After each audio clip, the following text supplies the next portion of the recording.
The book of Genesis. Genesis chapter 1. In the beginning, God created the heavens and the earth. Now the earth was formless and empty. Darkness was over the surface of the deep, and the Spirit of God was hovering over the waters. And God said, "Let there be light." And there was light. God saw that the light was good, and he separated the light from the darkness. God called the light day, and the darkness he called night. And there was evening and there was morning, the first day. And God said, "Let there be a vault between the waters to separate water from water." So God made the vault and separated the water under the vault from the water above it. And it was so. God called the vault sky. And there was evening and there was morning, the second day. And God said, "Let the water under the sky be gathered to one place, and let dry ground appear." And it was so. God called the dry ground land, and the gathered waters he called seas. And God saw that it was good. Then God said, "Let the land produce vegetation, seed-bearing plants, and trees on the land that bear fruit with seed in it, according to their various kinds." And it was so. The land produced vegetation, plants bearing seed according to their kinds, and trees bearing fruit with seed in it according to their kinds. And God saw that it was good. And there was evening and there was morning, the third day. And God said, "Let there be lights in the vault of the sky, to separate the day from the night, and let them serve as signs to mark sacred times and days and years. And let them be lights in the vault of the sky to give light on the earth." And it was so. God made two great lights, the greater light to govern the day, and the lesser light to govern the night. He also made the stars.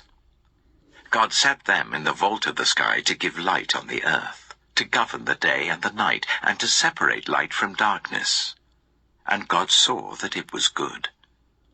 And there was evening, and there was morning, the fourth day. And God said, "Let the water teem with living creatures, and let birds fly above the earth, across the vault of the sky." So God created the great creatures of the sea, and every living thing with which the water teems, and that moves about in it, according to their kinds, and every winged bird according to its kind. And God saw that it was good. God blessed them and said, "Be fruitful, and increase in number, and fill the water in the seas, and let the birds increase on the earth." And there was evening, and there was morning, the fifth day. And God said, "Let the land produce living creatures according to their kinds, the livestock, the creatures that move along the ground, and the wild animals, each according to its kind." And it was so. God made the wild animals according to their kinds, the livestock according to their kinds, and all the creatures that move along the ground according to their kinds. And God saw that it was good. Then God said, "Let us make mankind in our image, in our likeness, so that they may rule over the fish in the sea and the birds in the sky, over the livestock and all the wild animals, and over all the creatures that move along the ground." So God created mankind in his own image. In the image of God he created them, male and female he created them. God blessed them and said to them, "Be fruitful and increase in number. Fill the earth and subdue it. rule over the fish in the sea and the birds in the sky and over every living creature that moves on the ground. Then God said, I give you every seed-bearing plant on the face of the whole earth, and every tree that has fruit with seed in it. They will be yours for food, and to all the beasts of the earth and all the birds in the sky and all the creatures that move along the ground, everything that has the breath of life in it, I give every green plant for food. And it was so. God saw all that he had made, and it was very good. And there was evening, and there was morning, the sixth day. Genesis chapter 2. Thus the heavens and the earth were completed in all their vast array. By the seventh day, God had finished the work he had been doing. So on the seventh day he rested from all his work. Then God blessed the seventh day and made it holy, because on it he rested from all the work of creating that he had done. This is the account of the heavens and the earth when they were created, when the Lord God made the earth and the heavens. Now no shrub had yet appeared on the earth, and no plant had yet sprung up. For the Lord God had not sent rain on the earth, and there was no one to work the ground. But streams came up from the earth and watered the whole surface of the ground. Then the Lord God formed a man from the dust of the ground, and breathed into his nostrils the breath of life. And the man became a living being. Now the Lord God had planted a garden in the east, in Eden, and there he put the man he had formed. The Lord God made all kinds of trees grow out of the ground, trees that were pleasing to the eye and good for food. In the middle of the garden were the tree of life and the tree of the knowledge of good and evil. A river watering the garden flowed from Eden. From there it was separated into 4 headwaters. The name of the first is the Pishon. It winds through the entire land of Havilah, where there is gold. The gold of that land is good. Aromatic resin and onyx are also there. The name of the second river is the Gihon. It winds through the entire land of Cush. The name of the third river is the Tigris. It runs along the east side of Ashur, and the fourth river is the Euphrates. The Lord God took the man and put him in the Garden of Eden to work it and take care of it.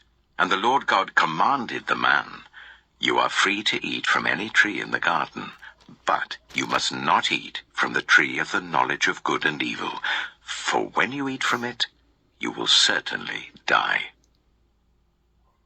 The Lord God said, It is not good for the man to be alone. I will make a helper suitable for him. Now the Lord God had formed out of the ground all the wild animals and all the birds in the sky. He brought them to the man to see what he would name them, and whatever the man called each living creature, that was its name.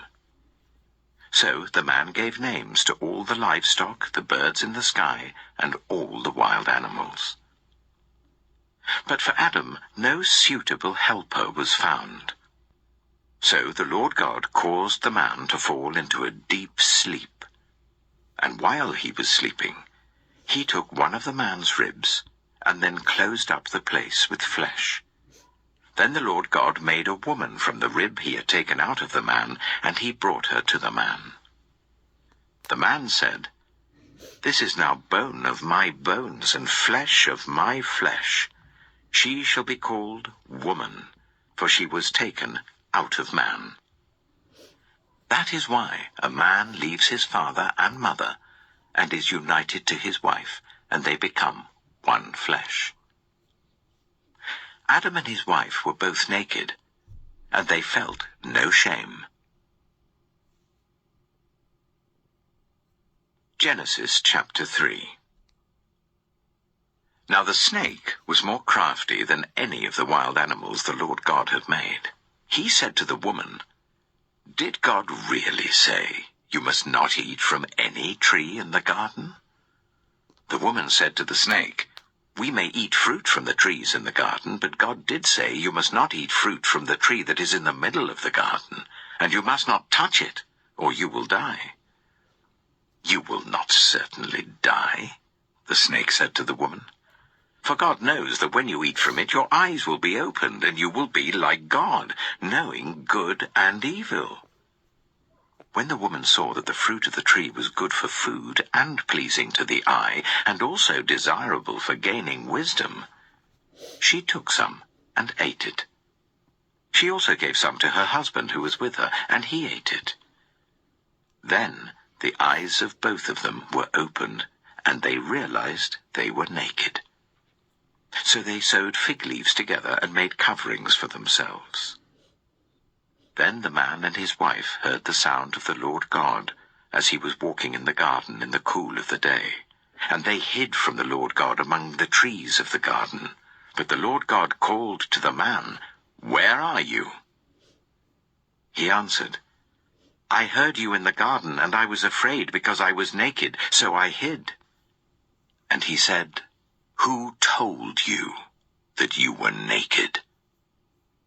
Have you eaten from the tree that I commanded you not to eat from?" The man said, "The woman you put here with me, she gave me some fruit from the tree, and I ate it." Then the Lord God said to the woman, "What is this you have done?" The woman said, "The snake deceived me, and I ate." So the Lord God said to the snake, "Because you have done this, cursed are you above all livestock and all wild animals. You will crawl on your belly, and you will eat dust all the days of your life. And I will put enmity between you and the woman, and between your offspring and hers. He will crush your head, and you will strike his heel." To the woman he said, "I will make your pains in childbearing very severe. With painful labor you will give birth to children. Your desire will be for your husband, and he will rule over you." To Adam he said, "Because you listened to your wife, and ate fruit from the tree about which I commanded you, you must not eat from it. Cursed is the ground because of you. Through painful toil you will eat food from it all the days of your life.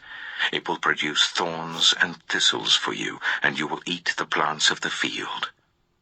By the sweat of your brow you will eat your food, until you return to the ground, since from it you were taken.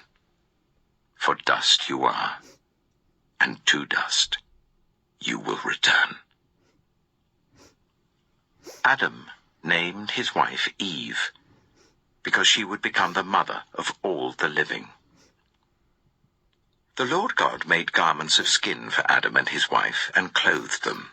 And the Lord God said, "The man has now become like one of us, knowing good and evil. He must not be allowed to reach out his hand and take also from the tree of life and eat, and live forever." So the Lord God banished him from the Garden of Eden to work the ground from which he had been taken. After he drove the man out, he placed on the east side of the Garden of Eden cherubim and a flaming sword, flashing back and forth to guard the way to the tree of life. Genesis chapter 4. Adam made love to his wife Eve, and she became pregnant and gave birth to Cain. She said, "With the help of the Lord I have brought forth a man." Later she gave birth to his brother Abel. Now Abel kept flocks, and Cain worked the soil. In the course of time, Cain brought some of the fruits of the soil as an offering to the Lord. But Abel also brought an offering, fat portions from some of the firstborn of his flock. The Lord looked with favor on Abel and his offering, but on Cain and his offering he did not look with favor. So Cain was very angry, and his face was downcast. Then the Lord said to Cain, "Why are you angry? Why is your face downcast? If you do what is right, Will you not be accepted? But if you do not do what is right, sin is crouching at your door. It desires to have you, but you must rule over it." Now Cain said to his brother Abel, "Let's go out to the field." While they were in the field, Cain attacked his brother Abel and killed him.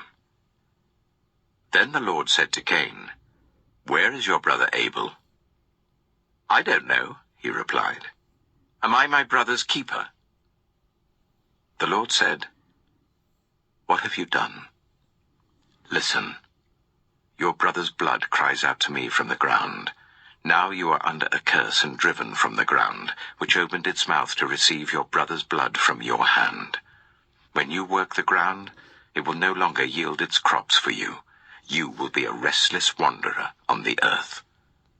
Cain said to the Lord, "My punishment is more than I can bear. Today you are driving me from the land, and I will be hidden from your presence.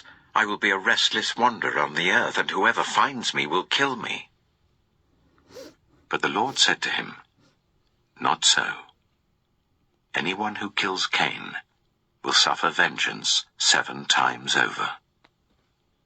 Then the Lord put a mark on Cain, so that no one who found him would kill him.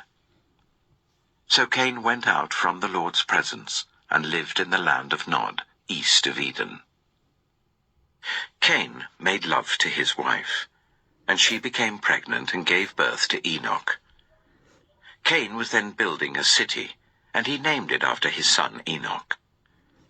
To Enoch was born Irad, and Irad was the father of Mehujael, and Mehujael was the father of Methusael, and Methusael was the father of Lamech. Lamech married 2 women, one named Ada and the other Zillah. Ada gave birth to Jabal. He was the father of those who live in tents and raise livestock. His brother's name was Jubal. He was the father of all who play stringed instruments and pipes. Zillah also had a son, Tubal-Cain, who forged all kinds of tools out of bronze and iron. Tubal-Cain's sister was Naamah. Lamech said to his wives, "Ada and Zillah, listen to me. Wives of Lamech, hear my words. I have killed a man for wounding me, a young man for injuring me. If Cain is avenged 7 times, then Lamech 77 times. Adam made love to his wife again, and she gave birth to a son and named him Seth, saying, "God has granted me another child in place of Abel, since Cain killed him." Seth also had a son, and he named him Enosh. At that time, people began to call on the name of the Lord. Genesis chapter 5. This is the written account of Adam's family line. When God created mankind, he made them in the likeness of God. He created them male and female and blessed them, and he named them mankind when they were created. When Adam had lived 130 years, he had a son in his own likeness, in his own image, and he named him Seth. After Seth was born, Adam lived 800 years and had other sons and daughters. Altogether, Adam lived a total of 930 years, and then he died. When Seth had lived 105 years, he became the father of Enosh. After he became the father of Enosh, Seth lived 807 years and had other sons and daughters. Altogether, Seth lived a total of 912 years, and then he died. When Enosh had lived 90 years, he became the father of Kenan. After he became the father of Kenan, Enosh lived 815 years and had other sons and daughters. Altogether, Enosh lived a total of 905 years, and then he died. When Kenan had lived 70 years, he became the father of Mahalalel. After he became the father of Mahalalel, Kenan lived 840 years and had other sons and daughters. Altogether, Kenan lived a total of 910 years, and then he died. When Mahalalel had lived 65 years, he became the father of Jared. After he became the father of Jared, Mahalalel lived 830 years and had other sons and daughters. Altogether, Mahalalel lived a total of 895 years, and then he died. When Jared had lived 162 years, he became the father of Enoch. After he became the father of Enoch, Jared lived 800 years and had other sons and daughters. Altogether, Jared lived a total of 962 years, and then he died. When Enoch had lived 65 years, he became the father of Methuselah. After he became the father of Methuselah, Enoch walked faithfully with God 300 years and had other sons and daughters. Altogether, Enoch lived a total of 365 years. Enoch walked faithfully with God. Then he was no more, because God took him away. When Methuselah had lived 187 years, he became the father of Lamech. After he became the father of Lamech, Methuselah lived 782 years and had other sons and daughters. Altogether, Methuselah lived a total of 969 years, and then he died. When Lamech had lived 182 years, he had a son. He named him Noah, and said, "He will comfort us in the labor and painful toil of our hands, caused by the ground the Lord has cursed." After Noah was born, Lamech lived 595 years and had other sons and daughters. Altogether, Lamech lived a total of 777 years, and then he died. After Noah was 500 years old, he became the father of Shem, Ham, and Japheth.